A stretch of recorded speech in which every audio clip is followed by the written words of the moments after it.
What is up, everybody? It is the Oracle at Motion here, coming with a reading for all of my Earth signs today.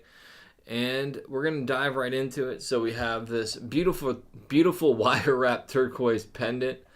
I picked it because it matched this card from Soul Cards 2, which is your Oracle card for this reading.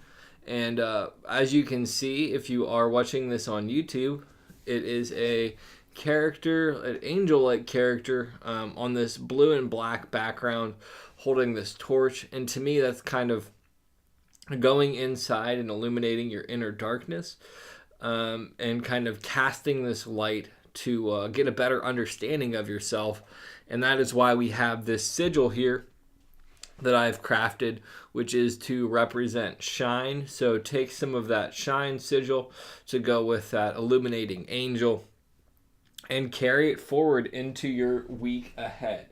So I'm going to shuffle the cards real quick, and while I do, I'm going to use this as an opportunity to tell you to like this video, subscribe to my channel, and look in the description to purchase a weekly reading for yourself, or to subscribe on Patreon, or donate some money in another way. We have a bunch of ways where you can support this if you connect with it. And with that, we are going to get into the cards. So the very first card is, where can you benefit in the coming week? And where you can benefit is by taking a look at yourself, understanding that most oftentimes we have a unrealistic view of ourselves. Like the character in the card here in the Six of Stones is looking at themselves, and the mirror is broken. Stones are relative to water, or cups in traditional tarot, which is relative to water. And this is about how emotionally not having a good understanding of ourselves when we look at ourselves through our emotions can really be rough. Like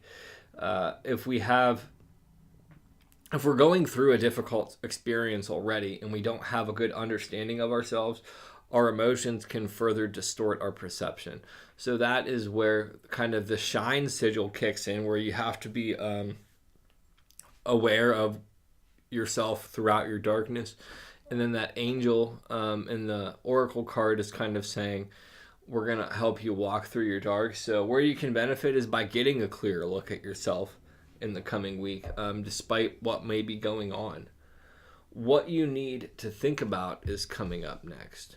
So here you have the 3, which is like the honoring the goddess card. And it is this woman in a forest with red hair, or actually orangish hair. So that's kind of the sacral chakra, which is creative energy, sexual energy.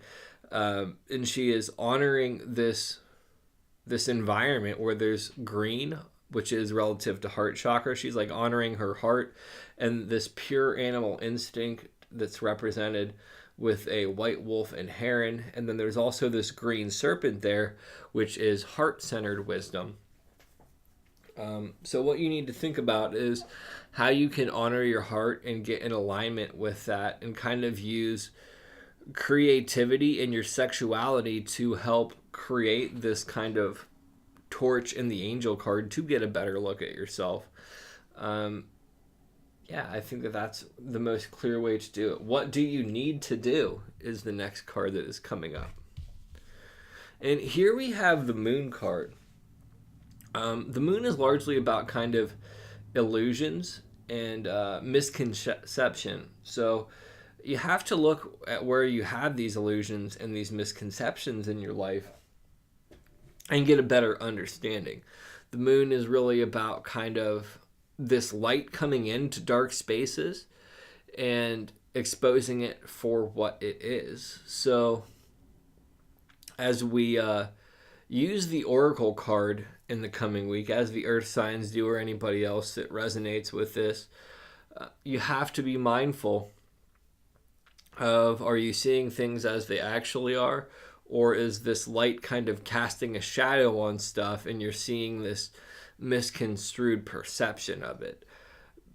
be mindful of that. The moon isn't necessarily a bad card either. It can be us actually looking at ourselves in a way where we make problems bigger than they actually are, if that makes sense. And then finally, we're going to go to the challenge card.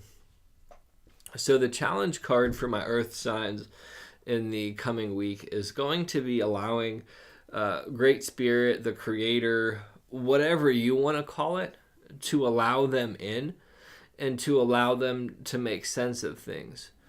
Oftentimes we become so focused on the attitude that we need to be the one creating everything in our lives, that we are responsible for everything in our lives, that we forget to sometimes take a step back and allow things to play out as they are.